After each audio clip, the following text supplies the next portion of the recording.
Reborn होने के बाद मैंने सबसे पहला काम ये किया कि अपनी सारी सेविंग्स उड़ा दी और 10 साल से अबैंडन्ड एक अंडरग्राउंड शॉपिंग मॉल खरीद लिया। सब लोग बोलने लगे कि मैं पागल हो गया हूँ। यहाँ तक कि प्रॉपर्टी ब्रोकर भी मेरा मजाक उड़ाकर बोला कि मैं बेवकूफ हूँ। कंस्ट्रक्शन टीम का लीडर उस अंधेरे एंट्रेंस के सामने खड़ा होकर भी खुद को रोक नहीं पाया और पूछ बैठा, बॉस, इस भूतिया जगह में तो चूहे भी रहना पसंद नहीं करते, आपने इसे खरीदा ही क्यों? मैं बस हल्का सा मुस्कुरा दिया, लेकिन कोई जवाब नहीं दिया, क्योंकि सिर्फ मुझे ही पता था 7 दिन बाद अपोकलिप्स आने वाला था। उस दिन एक भयंकर बर्फ का तूफान पूरी दुनिया को ढक देगा, और वो कोई नॉर्मल स्नो नहीं होगी। उस बर्फ के अंदर एक अननोन स्पोर्स होंगे। जैसे ही वो स्किन को टच करेंगे या सांस के थ्रू या किसी घाव, मुंह या नाक से बॉडी के अंदर घुस जाएंगे, हल्का इन्फेक्शन हुआ तो इंसान को तेज बुखार आएगा और वो कोमा में चला जाएगा। और अगर इन्फेक्शन ज्यादा हुआ तो उसकी सारी कॉन्शियसनेस खत्म हो जाएगी और वो एक इन्फेक्टेड मॉन्स्टर बन जाएगा जो सिर्फ जिंदा इंसानों पर अटैक करेगा। और ये तो अपोकलिप्स की सिर्फ शुरुआत होगी। बर्फ गिरने के बाद दुनिया का टेम्परेचर तेजी से -30 डिग्री सेल्सियस से गिरकर -50 डिग्री सेल्सियस तक पहुंच जाएगा और फिर स्टेबल होकर -80 डिग्री सेल्सियस पर रुक जाएगा। उसके तुरंत बाद पावर ग्रिड कोलैप्स हो जाएगी, कम्युनिकेशन कंप्लीटली बंद हो जाएगा, पूरी सिटी का हीटिंग सिस्टम फेल हो जाएगा। जो शहर कभी रोशनी और भीड़ से भरे रहते थे, वो सिर्फ कुछ ही दिनों में जिंदा जहन्नम बन जाएंगे। उस वक्त पैसे सिर्फ वेस्ट पेपर बनकर रह जाएंगे। गोल्ड की भी कोई वैल्यू नहीं होगी। सिर्फ वही चीजें जान बचा पाएंगी, गर्म पानी, फूड, मेडिसिन्स और फ्यूल। एक कप गर्म पानी के बदले लोग सोने की रिंग देने को तैयार होंगे। एक बिस्किट के टुकड़े के लिए कभी आसमान पर बैठने वाले लोग अपनी सारी सेल्फ रिस्पेक्ट छोड़ देंगे, और एक बोल सूप के लिए एक ही बिल्डिंग के लोग एक दूसरे के खून के प्यासे बन जाएंगे। लेकिन ये अंडरग्राउंड शॉपिंग मॉल, जिसे आज हर कोई बेकार समझ रहा था, वही पूरे शहर का लास्ट सेफ शेल्टर बनने वाला था। पिछली जिंदगी में मैं अपोकलिप्स के 6 महीने में मर गया था। उस वक्त मैंने अपनी फियांसे लिन यूएई को बचाने के लिए सब कुछ दांव पर लगा दिया था। अपना आखिरी थर्मल सूट भी मैंने उसे दे दिया, आखिरी बोल गरम सूप भी उसके लिए छोड़ दिया, और सिर्फ उसके लिए फीवर मेडिसिन ढूंढने के लिए मैं 3 किलोमीटर तक जमती हुई बर्फ में पैदल चला था। लेकिन आखिर में उसने ही अपने हाथों से हमारे सेफ बेस का गेट खोला और मेरे 6 महीने की जमा की हुई सारी सप्लाईज जूयान के हवाले कर दी। उस रात जूयान 10 से ज्यादा सर्वाइवर्स को लेकर मेरे बेस में घुस आया। उन्होंने मेरा कोल लूट लिया, मेरी मेडिसिन्स लूट ली और मेरी जिंदा रहने की हर उम्मीद छीन ली। और लिन यूएई मेरे लिए जान रिस्क में डालकर लाया हुआ थर्मल सूट पहने हुए जूयान के पीछे खड़ी मुझे ठंडी नजरों से देखते हुए बोली, लू चैन, मुझे ब्लेम मत करो, सप्लाईज इतनी ही हैं, मैं हमेशा तुम्हारे साथ दुख नहीं झेल सकती। ये कहकर उसने मुझे बाहर धक्का दे दिया।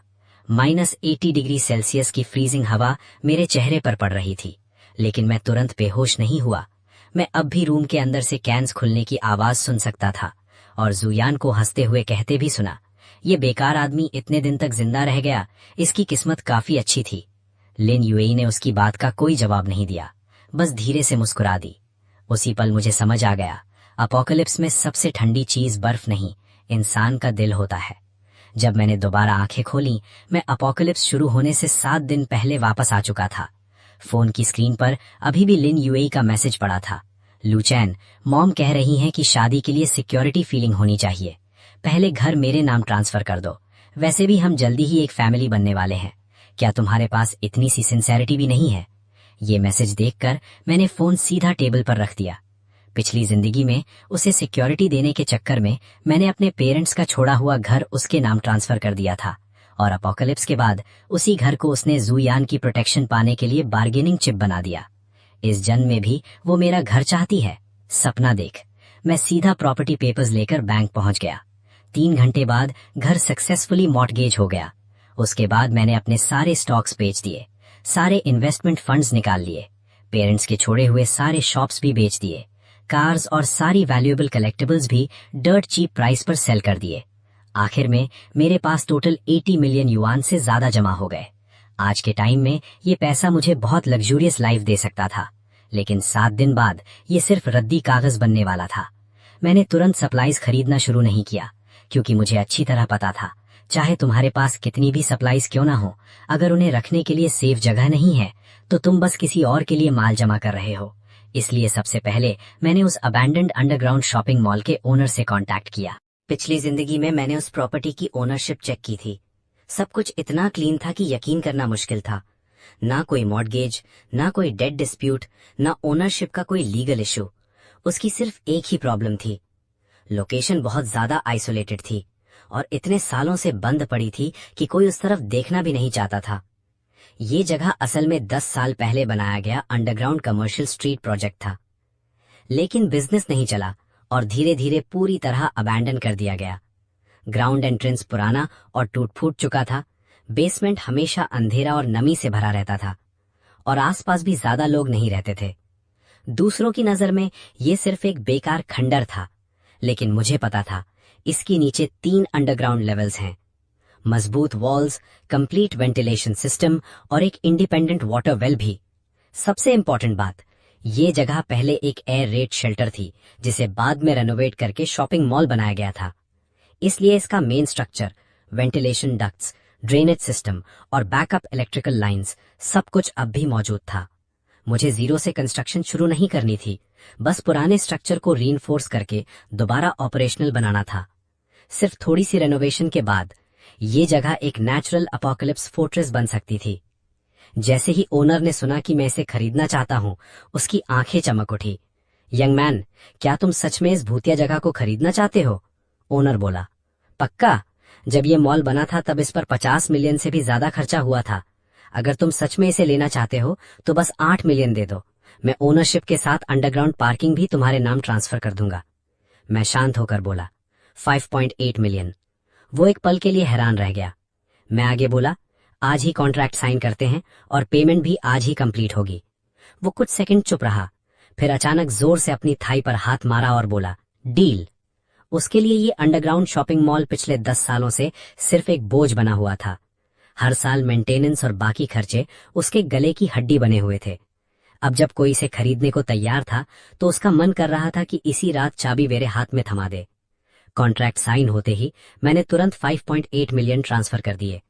ओनर मुझे ऐसे देख रहा था जैसे मैं दुनिया का सबसे बड़ा बेवकूफ हूं, लेकिन उसे क्या पता, 7 दिन बाद 5.8 मिलियन तो छोड़ो, अगर कोई पूरी सिटी का सेंट्रल स्काई स्क्रेपर भी दे दे तब भी मैं ये अंडरग्राउंड शॉपिंग मॉल कभी एक्सचेंज नहीं करूंगा। कॉन्ट्रैक्ट साइन करते ही मैंने तुरंत कंस्ट्रक्शन टीम को बुला लिया। मेरी सिर्फ एक ही डिमांड थी, 7 दिन के अंदर इस अंडरग्राउंड शॉपिंग मॉल को एक असली अपोकलिप्स फोर्ट्रेस बना दो। बेसमेंट लेवल 1 को एनर्जी रूम और डिफेंसिव बफर जोन में कन्वर्ट करो। बेसमेंट लेवल 2 को वेयरहाउस, कोल्ड स्टोरेज और मेडिकल एरिया बनाओ। बेसमेंट लेवल 3 को लिविंग एरिया में बदल दो। एंट्रेंस पर 3 लेयर्स के ब्लास्ट प्रूफ स्टील डोर्स लगाओ। कॉरिडोर्स में एक्स्ट्रा बैरिकेड्स और electrically controlled security doors install करो। जितनी भी ग्राउंड लेवल विंडोज हैं सबको वेल्ड करके परमानेंटली सील कर दो। वेंटिलेशन सिस्टम में हाई ग्रेड फिल्टर्स और एंटी बैकफ्लो डिवाइसेस लगाओ और सर्वेलेंस कैमरास हर एक ब्लाइंड स्पॉट को कवर करने चाहिए। कंस्ट्रक्शन टीम का लीडर मेरी रिक्वायरमेंट सुनते ही सफेद पड़ गया। सर, आप शॉपिंग मॉल रेनोवेट कर रहे हैं या बंकर बना रहे हैं? मैंने सीधा उसकी आंखों में देखकर पूछा, पैसे काफी हैं? वो तुरंत बोला, काफी, बिल्कुल काफी हैं। बस पेमेंट मिल जाए, बंकर क्या, मैं आपके लिए अंडरग्राउंड पैलेस भी बना दूंगा। मैंने वहीं खड़े खड़े 5 लाख रुपए एडवांस ट्रांसफर कर दिए। पेमेंट नोटिफिकेशन देखते ही उसके चेहरे की सारी शक वाली एक्सप्रेशन गायब हो गई। उसकी जगह सिर्फ मुस्कुराहट रह गई। बॉस, टेंशन मत लो, 7 दिन के अंदर सब रेडी मिल जाएगा। अंडरग्राउंड फोर्ट्रेस की रेनोवेशन अरेंज करने के बाद मैंने अपना असली शॉपिंग मिशन शुरू किया। फूड, वाटर, डेली यूज का सामान, fuel, winter clothing, medical supplies, जो भी अपोकलिप्स में काम आ सकता था मैंने सब खरीदना शुरू कर दिया। फ्यूल टनों के हिसाब से, मेडिसिन कार्टन्स के हिसाब से, फूड वेयर हाउसेज भर भर के, प्रोटेक्टिव इक्विपमेंट पैलेट के पैलेट। सबसे ज्यादा मैंने स्टॉक किया सॉल्ट, एंटीबायोटिक्स, फीवर मेडिसिन और डिसइंफेक्टेंट्स, क्योंकि 7 दिन बाद एक छोटा सा नमक का पैकेट भी लोगों को एक दूसरे का खून बहाने पर मजबूर कर देगा और अपोकलिप्स में एंटीबायोटिक्स का एक बॉक्स दूसरी जिंदगी के बराबर होगा। मैंने एक सुपरमार्केट का कैंसल्ड फ्रोजन मीट ऑर्डर भी खरीद लिया। Beef, lamb ribs, chicken legs, frozen prawns और हर तरह का फ्रोजन फूड। सबके पास प्रॉपर इंस्पेक्शन सर्टिफिकेट्स थे, बस ऑर्डर कैंसिल होने की वजह से वो कोल्ड स्टोरेज में बेकार जगह घेर रहे थे। जब वेयरहाउस मैनेजर ने सुना कि मैं पूरे 20 ट्रक्स का माल एक साथ लेना चाहता हूँ, उसकी आंखें चमक उठी। भाई, पक्का सब कुछ ले जाओगे? इतना सारा माल रखोगे कहाँ? मैंने सिर्फ इतना कहा, कोल्ड स्टोरेज पहले से रेडी है। उसे क्या पता, उसके लिए ये सिर्फ वेयरहाउस खाली करना था, लेकिन मेरे लिए ये आने वाले कई सालों की जिंदगी थी। स्नो स्टॉर्म के बाद सिटी की इलेक्ट्रिसिटी खत्म हो जाएगी, सुपरमार्केट्स लूट लिए जाएंगे, लॉजिस्टिक्स पूरी तरह कोलैप्स हो जाएगी। उस वक्त आधा किलो फ्रोजन मीट के लिए भी लोग जान देने को तैयार होंगे। रात के 8 बजे 20 रेफ्रिजरेटेड ट्रक्स एक एक करके अंडरग्राउंड शॉपिंग मॉल के अंदर घुस गए। Beef, lamb ribs, chicken legs, frozen prawns और बाकी फ्रोजन फूड सब कोल्ड स्टोरेज में शिफ्ट कर दिया गया। कंस्ट्रक्शन वर्कर्स ये सब देखकर हैरान रह गए। टीम लीडर खुद को रोक नहीं पाया। बॉस, क्या आप कोई बड़ा सुपरमार्केट खोलने वाले हो? मैंने बस हल्का सा मुस्कुरा दिया। उन्हें क्या पता, 7 दिन बाद सुपरमार्केट्स सिर्फ बर्बाद खंडर बन जाएंगे, कोल्ड स्टोरेज खूनी जंग का मैदान बन जाएगा, और मेरे पैरों के नीचे बना ये अंडरग्राउंड फोर्ट्रेस पूरे शहर की सबसे सेफ जगह बनने वाला था। अगले कुछ दिनों में जो अंडरग्राउंड शॉपिंग मॉल पहले अंधेरा और नमी से भरा रहता था, वो पूरी तरह बदल गया। Energy area, warehouse, medical zone, living quarters, सब कुछ परफेक्टली डिवाइड और कंप्लीट हो गया। डीजल जनरेटर्स, बैटरी बैंक्स और फ्यूल स्टोरेज सबको इंडिपेंडेंट पावर लाइन से कनेक्ट कर दिया गया। चाहे सिटी का पूरा पावर ग्रिड फेल हो जाए, यहाँ बिजली नॉर्मल चलती रहेगी। 3rd बेसमेंट का लिविंग एरिया भी मेरी डिमांड के मुताबिक पूरी तरह रेडी हो गया। Bedroom, kitchen, medical room, gym, monitoring room, indoor farming area, हर चीज मौजूद थी। वाटर रिसाइकलिंग सिस्टम और एयर फिल्ट्रेशन सिस्टम भी स्टेबल चल रहे थे। यहाँ तक कि एक छोटा सा प्राइवेट सिनेमा भी बना दिया गया था। मैं सिर्फ जिंदा रहना नहीं चाहता था, मैं आराम से जीना चाहता था। पिछली जिंदगी में मैंने बहुत तकलीफ उठाई थी। फंगस लगी हुई ब्रेड, जम चुका गंदा पानी और दूसरों के बचे हुए लेफ्ट ओवर्स। इस जन्म में मैं उन चीजों को दोबारा कभी हाथ नहीं लगाने वाला था। काउंटडाउन की आखिरी रात कंस्ट्रक्शन टीम ने एंटी थेफ्ट गेट भी इंस्टॉल कर दिया। जाते वक्त टीम लीडर ने गर्व से उस मोटे स्टील गेट पर हाथ मारा और बोला, बॉस लू, इस गेट की टेंशन बिल्कुल मत लेना। नॉर्मल इंसान तो क्या, अगर कोई गाड़ी भी इस पर चढ़ा दे तब भी ये गेट नहीं टूटेगा। मैंने उस मोटे एलॉय गेट को देखा और संतुष्टि से सर हिला दिया। हाँ, गाड़ी तो इसे तोड़ नहीं पाएगी, लेकिन आज रात के बाद जो चीज इस गेट से टकराएगी, जरूरी नहीं वो गाड़ी ही हो। बाकी पेमेंट कंप्लीट करने के बाद कंस्ट्रक्शन टीम वहां से चली गई। मोटा एंटी थेफ्ट गेट धीरे से बंद हुआ। क्लिक। उस एक आवाज के साथ पूरा अंडरग्राउंड शॉपिंग मॉल बाहर की दुनिया से हमेशा के लिए अलग हो गया। मैं मॉनिटरिंग रूम में खड़े होकर सब देख रहा था। एक के बाद एक दर्जनों स्क्रीन्स एक साथ ऑन हो गईं। Main entrance, emergency exit, ventilation shafts, underground parking और आसपास की सारी गलियां, ये सब मेरी नजर के सामने थी। मैंने पहले ही स्ट्रीट लैंप्स के पोल्स पर हिडन कैमरास इंस्टॉल कर दिए थे। पुराने एडवर्टाइजमेंट बोर्ड्स के पीछे भी कैमरास छुपा दिए थे और पास की कुछ शॉप्स के पुराने सीसीटीवी एक्सेस राइट्स भी मैंने पैसे देकर पहले ही खरीद लिए थे। अब हर एंगल की लाइव फुटेज मेरे सामने चल रही थी। मेरा अंडरग्राउंड फोर्ट्रेस पूरी तरह कंप्लीट हो चुका था। सारी सप्लाईज भी सक्सेसफुली वेयरहाउस में स्टोर हो गई थी। बेसमेंट लेवल 2 के वेयरहाउस में लंबी लंबी रैक्स बिल्कुल सीधी लाइन में खड़ी थी। Food, canned supplies, compressed emergency rations, medicines, tools, protective clothing और इमरजेंसी इक्विपमेंट, सब कुछ अलग अलग सेक्शंस में प्रॉपरली सील्ड था। हर रूम पर इलेक्ट्रॉनिक लॉक के साथ मैकेनिकल लॉक भी लगा हुआ था। हर कॉरिडोर सीसीटीवी की सर्वेलेंस में था। मैं चेकलिस्ट लेकर एक एक आइटम वेरीफाई करने लगा। Food, water, medicines, fuel, heating system, air filtration system और डिफेंस सिस्टम, सब कुछ रेडी पोजीशन में था। तभी मेरा फोन बज उठा। कॉलर थी लिन यूवे। कॉल उठाते ही उसकी चिड़चिड़ी आवाज सुनाई दी। लूचन, तुम्हारा मतलब क्या है? मैं इतने मैसेजेस भेज रही थी, तुम रिप्लाई क्यों नहीं कर रहे? मेरी मॉम ने साफ कह दिया है, अगर घर मेरे नाम ट्रांसफर नहीं किया तो शादी कैंसिल समझो। और एक बात, जूनान ने बताया कि तुमने घर मॉर्गेज कर दिया। क्या तुम पागल हो गए हो? वो तो हमारे फ्यूचर मैरिटल होम था। मैं शांत आवाज में बोला, लिन यूवेई, वो घर मेरे पेरेंट्स ने मेरे लिए छोड़ा था, उसका तुमसे क्या लेना देना? उसकी आवाज तुरंत और तेज हो गई। लूचन, अब तुम मुझसे हिसाब किताब करोगे। मैं तुम्हारी फियांसे हूँ। एक आदमी जो अपनी होने वाली बीवी को एक घर तक नहीं दे सकता, वो प्यार की बात करता है। अगर ये पिछली जिंदगी होती तो शायद मैं घबराकर उससे माफी मांग लेता, उसे समझाता, मनाता और अपनी बची खुची सेल्फ रिस्पेक्ट भी उसके पैरों में रख देता। लेकिन अब मुझे सिर्फ हंसी आ रही थी। मैंने बोला, लिन यूए, तुम्हें सिक्योरिटी चाहिए ना? उसका टोन थोड़ा सॉफ्ट हुआ। अच्छा, तो कल तुम। मैंने बीच में ही उसकी बात काट दी। जाओ, जूनान के पास जाओ, उसके पास सिक्योरिटी बहुत है। फोन के दूसरी तरफ एकदम सन्नाटा छा गया। कुछ सेकंड बाद वो गुस्से से चिल्लाई, लूचेन, तुम पागल हो गए हो क्या? मुझसे इस तरह बात करने की हिम्मत कैसी हुई? यकीन करो, मैं इसी वक्त शादी कैंसिल कर सकती हूँ।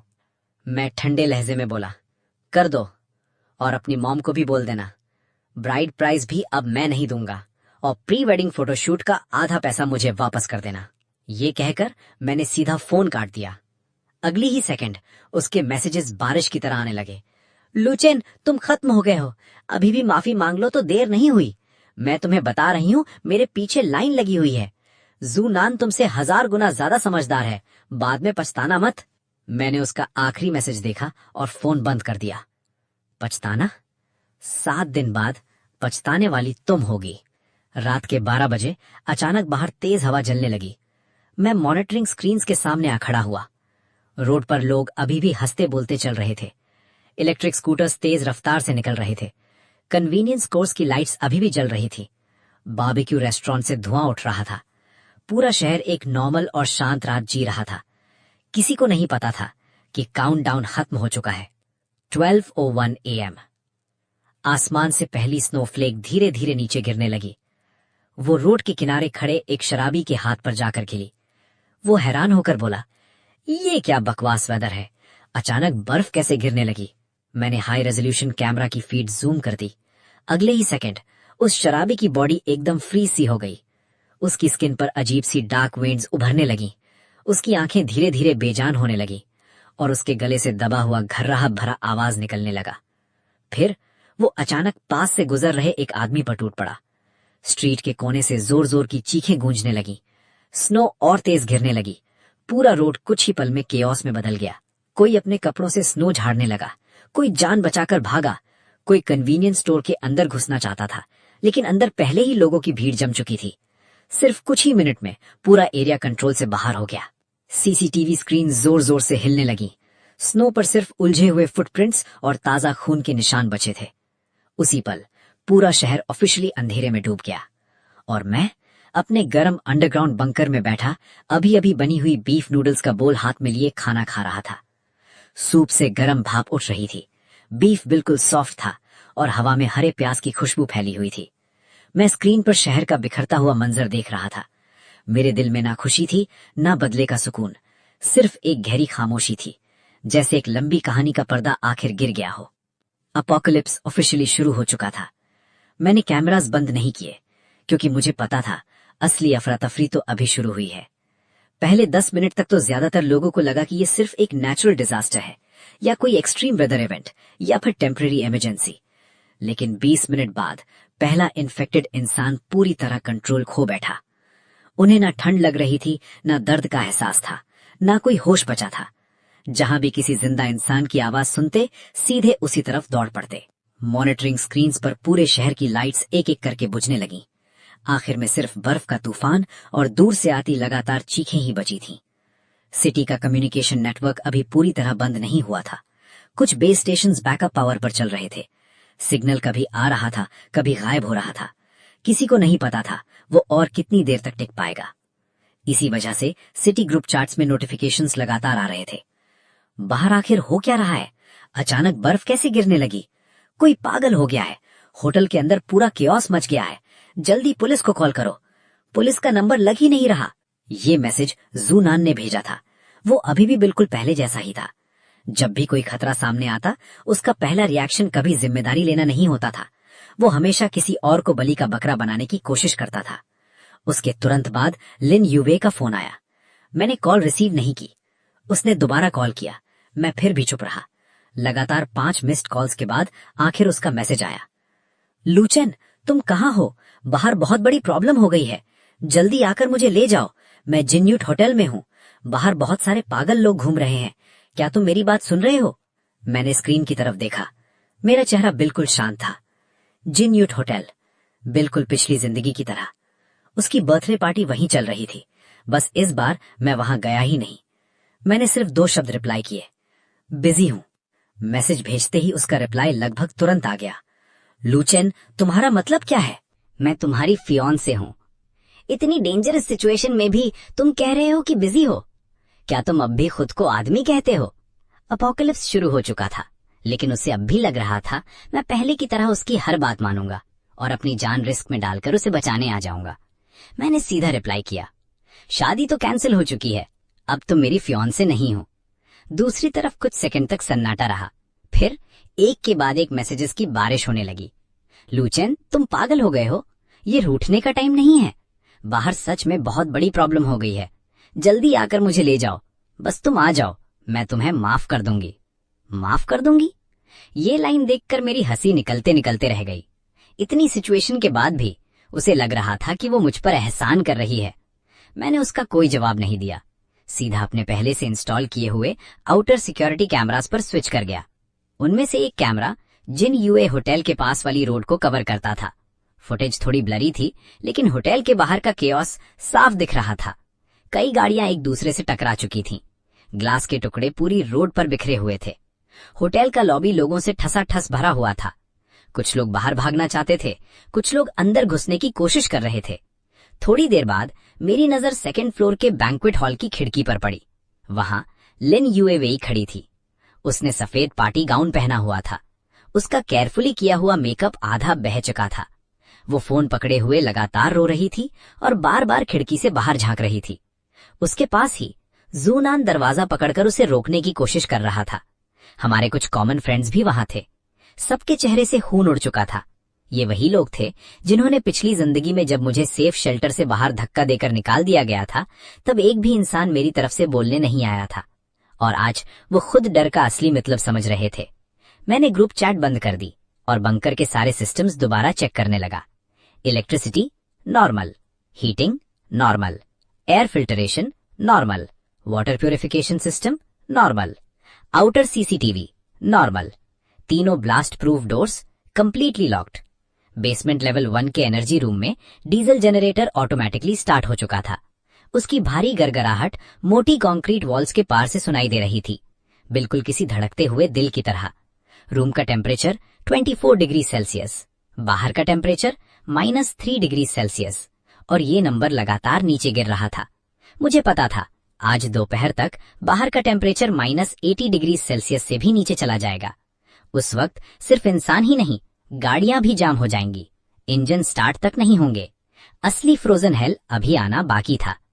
अगली सुबह मैं 9 बजे उठा। सबसे पहले सीसीटीवी कैमराज ऑन किए। बाहर की दुनिया पूरे तरह बदल चुकी थी। पूरा शहर बर्फ के नीचे दबा हुआ था। रोड पर हर जगह टूट फूट चुकी गाड़ियां पड़ी थीं। रोड साइड बिलबोर्ड्स जमकर फट चुके थे और हवा में लटक रहे थे, कभी भी गिर सकते थे। कन्वीनियंस स्टोर्स के दरवाजे टूट चुके थे। अंदर पूरी तरह लूट मची हुई थी। कुछ इन्फेक्टेड लोग धीरे धीरे बर्फ पर चल रहे थे। जैसे ही उन्हें हल्की सी भी आवाज सुनाई देती, वो तुरंत उस डायरेक्शन में देखते जहां कोई जिंदा इंसान हो। मैंने बाहर का टेम्परेचर देखा, -72 डिग्री सेल्सियस। ये पिछली जिंदगी से भी तेजी से गिर रहा था। तभी बंकर के आउटर कम्युनिकेशन सिस्टम से अचानक अलार्म बज उठा। कोई बंकर के एंट्रेंस के पास आ गया था। मैंने कैमरा फीड खोली। 3 आदमी मोटे कंबलों में लिपटे हुए, चेहरे स्कार्फ से ढके हुए, हाथ स्लीव्स के अंदर छुपाए हुए, बर्फ और हवा से लड़ते हुए लड़खड़ाते कदमों से एंट्रेंस की तरफ आ रहे थे। उनमें से एक को मैं पहचानता था, वैंग हाई, पास की रेजिडेंशियल सोसाइटी का बिल्डिंग मैनेजर। पिछली जिंदगी की शुरुआती अपोकलिप्स में उसने म्यूचुअल हेल्प के नाम पर सर्वाइवर्स का ग्रुप बनाया था, लेकिन पर्दे के पीछे वो दूसरों का राशन और सप्लाईज लूट लेता था। ऐसे लोग इन्फेक्टेड से भी ज्यादा खतरनाक होते हैं। इस वक्त वैंग हाई अंडरग्राउंड मॉल के बाहर लगे स्टील गेट को जोर जोर से पीट रहा था। कोई अंदर है? दरवाजा खोलो, हम ठंड से मर जाएंगे। अंदर कोई है तो प्लीज दरवाजा खोलो। मैं चुपचाप स्क्रीन देखता रहा। कुछ देर तक दरवाजा पीटने के बाद जब अंदर से कोई जवाब नहीं आया, तो उसने तुरंत अपना टोन बदल दिया। मुझे पता है अंदर कोई है। कुछ दिन पहले यहाँ कंस्ट्रक्शन चल रही थी। जल्दी दरवाजा खोलो, ये इमरजेंसी सिचुएशन है। रिसोर्सेज सबके साथ शेयर करने चाहिए। ये सुनते ही मैंने आउटर स्पीकर ऑन कर दिया। स्पीकर से हल्की सी स्टैटिक आवाज आई, फिर मेरी आवाज बाहर गूंजी। किस हक से? वैंग हाई तुरंत ऊपर कैमरा की तरफ देखने लगा। तू कौन है? अगले ही पल जैसे उसे कुछ याद आ गया हो, तू वही बेवकूफ है ना जिसने कुछ दिन पहले ये अंडरग्राउंड शॉपिंग मॉल खरीदा था। मैं शांत आवाज में बोला, अब भी मुझे बेवकूफ लग रहा हूँ? वैंग हाई का चेहरा एकदम सख्त हो गया। उसके साथ खड़े दोनों आदमी भी कैमरा की तरफ देखने लगे। दरवाजे पर लगे कैमरास और उस मोटी एंटी थेफ्ट स्टील डोर को देखते ही उनके एक्सप्रेशंस तुरंत बदल गए। उन्हें समझ आ गया था कि इस जगह को पहले ही पूरी तरह मॉडिफाई किया जा चुका है। पिछले कुछ दिनों से लगातार अंदर जाती और बाहर निकलती ट्रक्स देखकर उन्होंने पहले ही अंदाजा लगा लिया था कि अंदर इलेक्ट्रिसिटी भी है, पानी भी है और भरपूर सप्लाईज भी। वांग हाई ने तुरंत अपना लहजा बदल दिया। छोटे भाई, हम सब एक ही तरफ के लोग हैं। बाहर सिचुएशन इतनी डेंजरस है, तुम हमें मरते हुए कैसे देख सकते हो? बस थोड़ी देर के लिए अंदर आने दो, सिर्फ थोड़ी देर गर्म जगह पर रह लेंगे। टेंशन मत लो, हम फ्री में नहीं रहेंगे। बाद में सब मिलकर इस जगह की सिक्योरिटी भी करेंगे। ल्यूशन, इतने सेल्फिश मत बनो। बाहर दुनिया का क्या हाल हो गया है, इतनी बड़ी जगह पर तुम अकेले कब्जा करके रखोगे, क्या ये सही है? मैं उसकी बातों में बिल्कुल नहीं आया। मैं शांत आवाज में बोला, मैं तुम लोगों को रास्ता बता सकता हूँ। यहाँ से 300 मीटर ईस्ट की तरफ एक कम्युनिटी हॉस्पिटल है। उसकी दीवारें मोटी हैं और बहुत सारे गेट्स हैं। वहाँ फिलहाल हवा और बर्फ से बच सकते हो। उसके बाद 500 मीटर नॉर्थ की तरफ एक अंडरग्राउंड पार्किंग का एंट्रेंस है। वहाँ घुसना यहाँ से आसान रहेगा। अगर अभी निकल जाओगे तो अभी भी चांस है। अगर यही दरवाजा पीटते रहे तो सिर्फ इन्फेक्टेड लोगों को ही यहाँ खींच लाओगे। लेकिन वांग हाई ने मेरी एक भी बात नहीं सुनी। उसने कैमरा की तरफ उंगली दिखाकर गाली देते हुए कहा, मुझे बेवकूफ मत बनाओ, तो बस हमें यहाँ से भगाना चाहता है। गवर्नमेंट की रेस्क्यू टीम बस आने ही वाली है। सबसे पहले मैं तेरी ही कंप्लेंट करूंगा। मैंने उसके पीछे और तेज होती स्नोस्टॉर्म को देखा और ठंडी आवाज में कहा, तो फिर बस इतनी दुआ करता हूँ कि रेस्क्यू आने तक तुम जिंदा रहो। जैसे ही मेरी बात खत्म हुई, डोर से एक भारी सी गुर्राने की आवाज सुनाई दी। वांग हाई और उसके साथ खड़े तीनों लोग एक साथ जम गए। सर्वेलेंस स्क्रीन पर गली के कोने से कुछ लोग लड़खड़ाते हुए बाहर निकलते दिखाई दिए। उनके पूरे शरीर पर बर्फ जम चुकी थी। उनकी आंखें पूरी तरह काली पड़ चुकी थीं। वांग हाई की आवाज तुरंत बदल गई, ल्यूशन, दरवाजा खोलो, जल्दी दरवाजा खोलो। लेकिन मैंने दरवाजा नहीं खोला, क्योंकि मुझे बहुत अच्छी तरह पता था, अगर मैंने पहला गेट खोल दिया तो उसके बाद सिर्फ मुसीबतों का सिलसिला शुरू होगा। बाहर का बफर जोन अभी पूरी तरह डिसइंफेक्ट भी नहीं हुआ था। अगर कोई भी आदमी बर्फ के स्पोर्स लेकर अंदर घुस गया तो पूरा बंकर बर्बाद हो सकता था। मैंने आखिरी बार वार्निंग दी, ईस्ट की तरफ भागो, अभी भी वक्त है। ये कहकर मैंने लाउडस्पीकर बंद कर दिया। बाहर वांग हाई पागलों की तरह दरवाजा पीटता रहा, लेकिन वो मोटा स्टील डोर जरा भी नहीं हिला। अगली ही सेकंड कुछ काली परछाइयां स्नोस्टॉर्म के अंदर से उन पर टूट पड़ी। कैमरा की स्क्रीन जोर जोर से हिलने लगी। मैंने आगे देखना बंद कर दिया, इसलिए नहीं कि मुझे उन पर तरस आ गया था, बल्कि इसलिए क्योंकि मुझे जवाब पहले से पता था। अपोकलिप्स अपना फैसला सुना चुका था। सिर्फ इसलिए कि कोई जोर जोर से चिल्लाए, ये जरूरी नहीं कि कोई अपनी जान दाव पर लगाकर उसे बचाए। और सिर्फ इसलिए कि कोई मोरालिटी का लेक्चर दे, ये भी जरूरी नहीं कि दूसरा अपनी सर्वाइवल उसके हवाले कर दे। दोपहर के 12 बजे बाहर का टेम्परेचर -86 डिग्री सेल्सियस तक पहुंच चुका था। बर्फ अब भी बिना रुके गिर रही थी। पूरा शहर मोटी बर्फ की चादर के नीचे दब चुका था। सड़कों पर अब मुश्किल से कोई जिंदा इंसान दिख रहा था। सिर्फ इन्फेक्टेड क्रीचर्स धीरे धीरे बर्फ के बीच भटक रहे थे। कल रात के मुकाबले अब उनकी मूवमेंट्स इतनी स्टिफ नहीं रही थीं, लेकिन उनकी हियरिंग पहले से कहीं ज्यादा शार्प हो चुकी थी। अचानक एक गाड़ी का हॉर्न बज उठा। 10 सेकंड भी नहीं गुजरे थे कि आसपास मौजूद 10 से ज्यादा इन्फेक्टेड एक साथ मुड़कर उस आवाज की तरफ दौड़ पड़े। ये देखकर मैंने हल्का सा भौं चढ़ा लिया। सब कुछ बिल्कुल मेरी पिछली जिंदगी की यादों जैसा ही हो रहा था। स्नो स्पोर्ट्स से इन्फेक्टेड मॉन्स्टर्स लगातार इवॉल्व होते रहते थे। पहले दिन वो सिर्फ तेज आवाजों की तरफ अट्रैक्ट होते थे। तीसरे दिन से वो छोटी सी आवाज और बॉडी हीट तक महसूस कर लेते थे।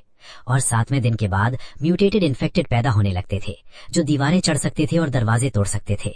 मतलब मेरा अंडरग्राउंड फोर्ट्रेस सबसे पहले इन शुरुआती 7 दिनों की कसौटी पर खरा उतरना जरूरी था। और वो टेस्ट बहुत जल्दी शुरू हो गया।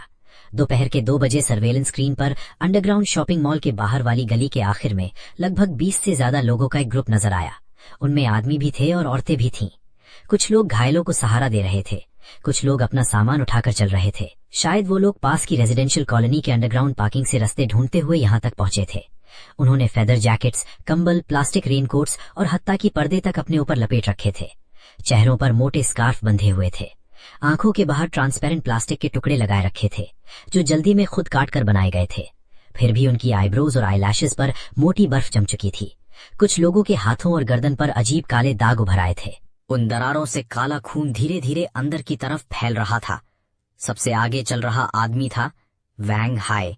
हैरानी की बात यह थी कि वो अब तक जिंदा था, लेकिन इस वक्त उसकी आंखों में सुबह से भी ज्यादा पागलपन था। उसके पास कुछ जवान आदमी भी खड़े थे। उनके हाथों में बेसबॉल बैट्स, क्रोबार्स और फायर एक्सेस थे। साफ था वो मदद मांगने नहीं आए थे, वो दरवाजा तोड़ने आए थे। मैंने लाउड स्पीकर सिस्टम ऑन कर दिया। मेन गेट के स्पीकर से मेरी आवाज बाहर गूंज उठी। पूरी भीड़ एकदम चुप हो गई। यहां से चले जाओ, यहां किसी को अंदर नहीं लिया जाएगा। भीड़ में तुरंत रोते हुए आवाजें उठने लगी। तुम इतने बेरहम कैसे हो सकते हो? हमें बस थोड़ी देर के लिए अंदर गर्म जगह पर रहने दो। इतनी बड़ी जगह पर तुम अकेले रह रहे हो, तुम्हें जरा भी डर नहीं लगता ऊपर वाला देख रहा है? वैंग हाई ने मौका देखते ही जोर से चिल्लाया। सब लोगों ने सुन लिया ना? इसके पास रहने की जगह भी है, सप्लाईज भी हैं और हीटिंग सिस्टम भी, फिर भी ये हमें अंदर नहीं आने दे रहा। ऐसे वक्त में भी प्राइवेट प्रॉपर्टी की बात कर रहा है। इससे ज्यादा बेइंसान और क्या होगा? मैं चुपचाप उसकी तरफ देखता रहा। मुझे मानना पड़ेगा, वैंग हाई भीड़ को भड़काने में बहुत माहिर था। उसे पता था कि वो अकेला अंदर नहीं घुस सकता, इसलिए उसने सबको अपने साथ खड़ा कर दिया। बस अगर मैंने दरवाजा ना खोला तो भीड़ की नजरों में विलेन मैं ही बन जाऊंगा। सबसे बुरी बात यह थी कि ये ट्रिक अब मेरे ऊपर बिल्कुल काम नहीं करती थी। मैं शांत आवाज में बोला, पहली बात, ये अंडरग्राउंड शॉपिंग मॉल मेरा है। दूसरी बात, ये जगह अभी कलेक्टिव क्वारंटीन के लिए सेफ नहीं है। तीसरी बात, तुम लोगों में से कुछ लोगों के शरीर पर काले दाग दिखने शुरू हो चुके हैं। अगर तुम जबरदस्ती अंदर घुसे तो यहां मौजूद सब लोगों की जान खतरे में पड़ जाएगी। चौथी बात, बाहर जितना ज्यादा शोर मचाओगे उतनी ही जल्दी इन्फेक्टेड मॉन्स्टर्स यहां आ जाएंगे।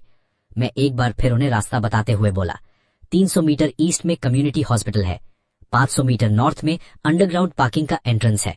अगर जिंदा रहना चाहते हो तो अभी इसी वक्त निकल जाओ, इससे पहले कि वो लोग यहां पहुंच जाएं। ये मेरी तरफ से आखिरी वार्निंग है। लेकिन वैंग हाई बिल्कुल भी मानने को तैयार नहीं था। वो ठंडी हंसी हंसा और जोर से चिल्लाया, इसकी बातों में मत आना, ये सब झूठ बोल रहा है, सिर्फ हमें यहां से भगाने के लिए। अंदर इसके पास जरूर बहुत सारी सप्लाईज हैं, बस हम सब मिलकर एक साथ अंदर घुस जाएंगे, ये मजबूर हो जाएगा दरवाजा खोलने के लिए।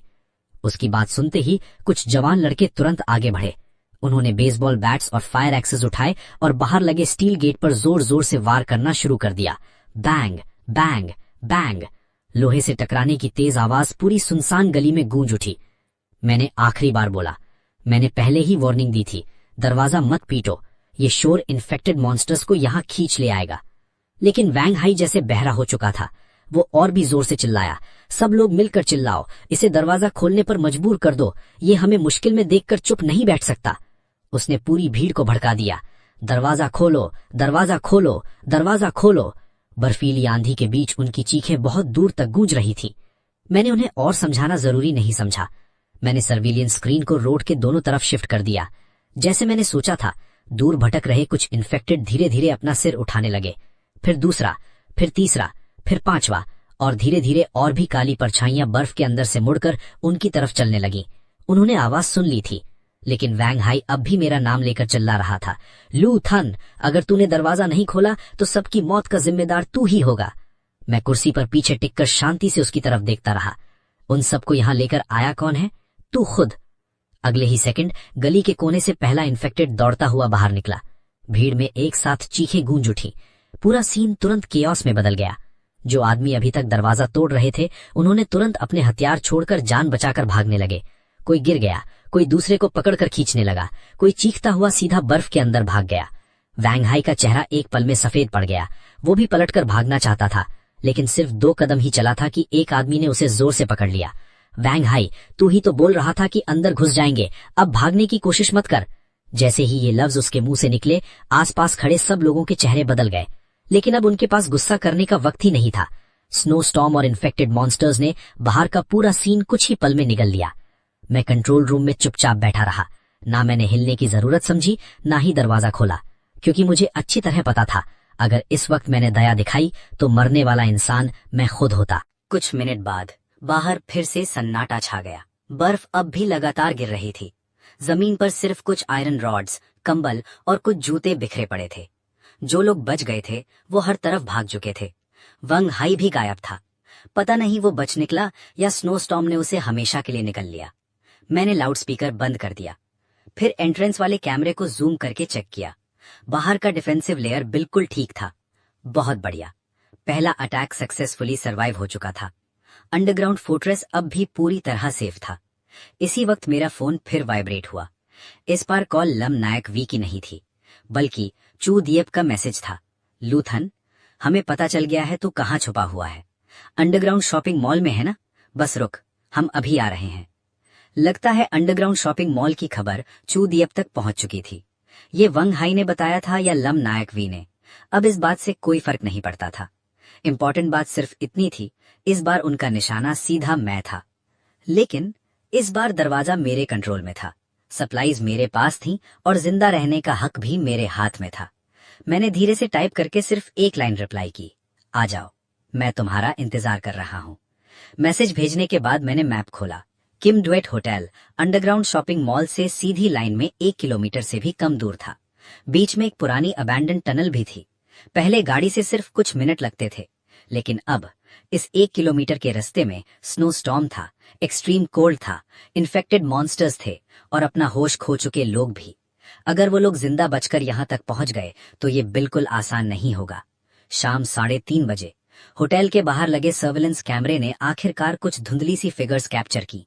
बर्फ इतनी तेज गिर रही थी कि किसी का चेहरा साफ नजर नहीं आ रहा था। कभी वो रोड के कॉर्नर वाले कैमरे में दिखते और अगले ही पल स्नो स्टॉर्म के अंदर गायब हो जाते। चूदिएप, लम नायक वी और हमारे कुछ कॉमन फ्रेंड्स सब मुश्किल से अंडरग्राउंड शॉपिंग मॉल की तरफ बढ़ रहे थे। उन्होंने होटल के स्टोर से उठाए हुए कंबल, टेबल क्लॉथ्स और प्लास्टिक रेनकोट्स अपने ऊपर लपेट रखे थे। चेहरे स्कार्व्स और बेडशीट से ढके हुए थे। हाथ पैर फूड रैपिंग, प्लास्टिक टेप और प्लास्टिक बैग से किसी तरह लपेटे हुए थे। लेकिन हर बार जब वो कैमरे में दोबारा नजर आते, उनकी गिनती पहले से कम हो चुकी थी। कोई चल नहीं पा रहा था और रास्ते के किसी कोने में छुप जाता, कोई किसी कोने में छुप जाता और फिर कभी ग्रुप के साथ नजर नहीं आता। जब वो लोग आखिरकार अंडरग्राउंड शॉपिंग मॉल के पास पहुंचे, शुरुआत के 15 से ज्यादा लोगों में से सिर्फ 7 लोग ही बचे थे। लम नायक वी का हाथ चूदिएप ने मजबूती से पकड़ा हुआ था। उसका चेहरा कागज की तरह सफेद पड़ चुका था। वो लड़की जो हमेशा अपनी अपीयरेंस को सबसे ज्यादा इंपॉर्टेंस देती थी, जो बाहर निकलने से पहले परफेक्ट मेकअप करती थी और जिसके जूतों पर जरा सी धूल लग जाए तो भी गुस्सा हो जाती थी, आज उसका पूरा शरीर खून और गंदगी से भरा हुआ था। उसके बाल उलझे हुए थे और चेहरे से चिपक गए थे। वो बिल्कुल किसी रिफ्यूजी की तरह लग रही थी। मैं कंट्रोल रूम में बैठा ये सब चुपचाप देखता रहा। मेरे दिल में उनके लिए जरा सी भी सिंपैथी नहीं थी। पिछले जन्म में मैं भी इसी तरह बर्फ में घुटनों के बल रेंगता हुआ चला था। फर्क सिर्फ इतना था कि उस वक्त मैं स्नो स्टॉर्म की परवाह किए बिना लम नायक वी के लिए दवा ढूंढने निकला था, और इस जन्म में वही लम नायक वी मेरी बंकर के बाहर खड़ी हुई मुझसे दरवाजा खोलने की भीख मांग रही थी। बहुत जल्दी उनके पीछे कुछ काली परछाइयां लड़खड़ाते हुए नजर आने लगी। चूदिएप ने भी उन्हें देख लिया। उसका चेहरा तुरंत बदल गया और वो जोर से बोला, जल्दी चलो, अंडरग्राउंड शॉपिंग मॉल बस सामने ही है, बस किसी तरह अंदर पहुंच गए तो हम बच जाएंगे।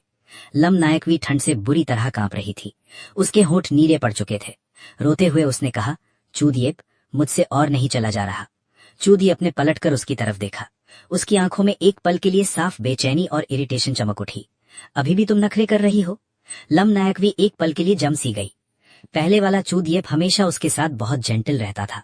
उसके लिए पानी लाता, उसका बैग उठाता और हर वक्त उसके सामने केयरिंग और समझदार बनने की एक्टिंग करता। लेकिन अपोकलिप्स शुरू हुए अभी कुछ वक्त ही हुआ था कि उसकी सारी पेशेंस खत्म हो चुकी थी। तब जाके लम नायक वी को समझ आया कि चूदिएप कभी भी उसका सहारा नहीं था, वो सिर्फ उसकी गलतफहमी थी। लेकिन अब बहुत देर हो चुकी थी।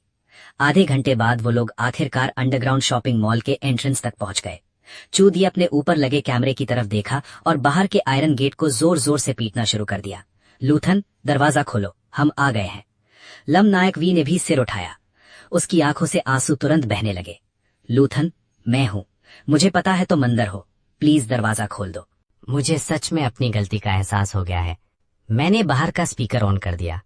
करंट की हल्की सी ज़्ज़ आवाज के बाद मेरी आवाज स्पीकर से सुनाई दी। गलती? किस बात की? लिम नाकवी को लगा जैसे उसे एक उम्मीद मिल गई हो। वो जल्दी जल्दी बोली, मुझे तुम पर घर ट्रांसफर करने का प्रेशर नहीं बनाना चाहिए था। मुझे तुम्हें दुख पहुंचाने वाली बातें नहीं कहनी चाहिए थी। मुझे चूदिएप के इतना क्लोज भी नहीं होना चाहिए था। लुक्छन, बस एक बार मुझे अंदर आने दो, मैं जिंदगी भर तुम्हारी हर बात मानूंगी। ये सुनते ही चूदिएप का चेहरा उतर गया, लेकिन लिमनाकवी ने उसकी तरफ देखा तक नहीं। वो सिर्फ कैमरे की तरफ देखकर बारिश में भीगी कली की तरह रो रही थी। अगर ये पिछला जन्म होता तो शायद उसकी ये हालत देखकर मेरा दिल पिघल गया होता, लेकिन अब मुझे सिर्फ हंसी आ रही थी। मैं शांत आवाज में बोला, लिमनाकवी, अगर मैं अभी दरवाजा खोल दूं तो क्या तुम गारंटी दे सकती हो कि तुम चूदिएप का साथ नहीं दोगी? क्या तुम गारंटी दे सकती हो कि तुम लोग मिलकर मुझसे यहाँ की सारी सप्लाईज नहीं छीनोगे? क्या तुम गारंटी दे सकती हो कि अंदर आने के बाद तुम इस जगह को अपनी प्रॉपर्टी नहीं समझोगी? लिमनाकवी का मुंह खुला का खुला रह गया। उसके पास किसी भी सवाल का जवाब नहीं था, क्योंकि वो खुद भी जानती थी अगर ये दरवाजा सच में खुल गया तो सबसे पहला ख्याल उसके दिमाग में शुक्रिया अदा करने का नहीं आएगा, बल्कि कैसे जिंदा रहना है, कैसे चूयेब को भी अंदर लाना है और कैसे इस बंकर को अपना नया सहारा बनाना है। चूयेब का चेहरा हल्का सा बदला, लेकिन उसने तुरंत खुद को संभाल लिया और ठंडी हंसी के साथ बोला, लुक्छन, यहां बैठकर हमें एक दूसरे के खिलाफ मत भड़काओ। बाहर इन्फेक्टेड मॉन्स्टर्स घूम रहे हैं और तुम अंदर छुपकर हमसे सवाल पूछ रहे हो। मैंने सीधा उसकी तरफ देखा। चूयेब, तुम्हें कभी भी सिर्फ जिंदा रहना नहीं था, तुम्हारी नजर हमेशा यहां रखी हुई सप्लाईज पर थी। जब से तुम्हें इस अंडरग्राउंड शॉपिंग मॉल का पता चला है, तब से तुम रेस्क्यू मांगने के बारे में नहीं सोच रहे थे। तुम सिर्फ ये सोच रहे थे कि किसी तरह अंदर कैसे घुसा जाए और अंदर की सारी सप्लाईज पर कब्जा कैसे किया जाए। ये सुनते ही चूयेब का चेहरा पूरी तरह बदल गया। उसने एक्टिंग करना छोड़ दिया। वो झुककर जमीन से एक पत्थर उठाया और पूरी ताकत से कैमरे के प्रोटेक्टिव कवर पर दे मारा। बैंग! कवर सिर्फ हल्का सा हिला, उस पर एक स्क्रैच तक नहीं आया। चूयेब दांत पीसकर बोला, लुक्छन, ये ड्रामा बंद कर। मैं तुझे पहले ही बता देता हूं, आज अगर तूने दरवाजा नहीं खोला तो जिस दिन मैं अंदर घुस गया, यहां की कोई भी चीज तेरी नहीं रहेगी। लिमनाकवी का चेहरा सफेद पड़ गया। उसे आखिरकार सब समझ आ गया। चूयेब कभी उसके लिए रेस्क्यू मांग ही नहीं रहा था। वो सिर्फ इस बंकर में घुसकर सारी सप्लाईज लूटना चाहता था, और लिमनाकवी सिर्फ एक मोहरा थी जिसे इस्तेमाल करके वो मुझसे दरवाजा खुलवाना चाहता था। वो घबराकर एक कदम पीछे हटी और चूयेब की तरफ देखते हुए बोली, चूयेब, तुमने तो कहा था कि हम सिर्फ लुक्छन से मदद मांगने आए हैं। चूयेब ने तुरंत उसकी तरफ घूमकर देखा। उसके चेहरे से सारी सॉफ्टनेस गायब हो चुकी थी। अभी भी तुम्हें लगता है सिर्फ भीख मांगने से वो दरवाजा खोल देगा? लिमनाकवी बिल्कुल सन्न रह गई। चूयेब ठंडी हंसी हंसा। अगर तुमने मुझे ये ना बताया होता कि लुक्छन बहुत सॉफ्ट हार्टेड है और हमेशा तुम्हारी हर बात मानता था, तो क्या मैं इतना बड़ा रिस्क लेकर तुम्हें यहां तक लाता? मैं पूरे रास्ते तुम्हारी प्रोटेक्शन क्यों कर रहा था पता है? क्योंकि तुम ही वो चाबी थी जो उसे दरवाजा खुलवाने पर मजबूर कर सकती थी। बस दरवाजा खुल जाता तो अंदर की सप्लाईज ही हमारी असली जिंदगी बन जाती। लिमनाकवी वहीं खड़ी की खड़ी रह गई। उसे हमेशा लगता था कि चूयेब उसकी सच में केयर करता है। कम से कम इतनी बुरी सिचुएशन में तो वो उसका साथ जरूर देगा।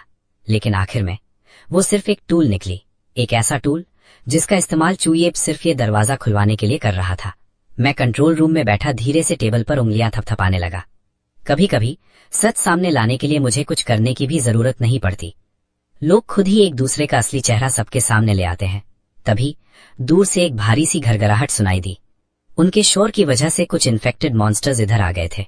मैं स्पीकर से बोला, तुम लोगों के पास सिर्फ 30 सेकंड बचे हैं। चूयेब का चेहरा तुरंत बदल गया। वो फिर से दरवाजा पीटने लगा। लुक्छन, दरवाजा खोलो, अभी इसी वक्त खोलो।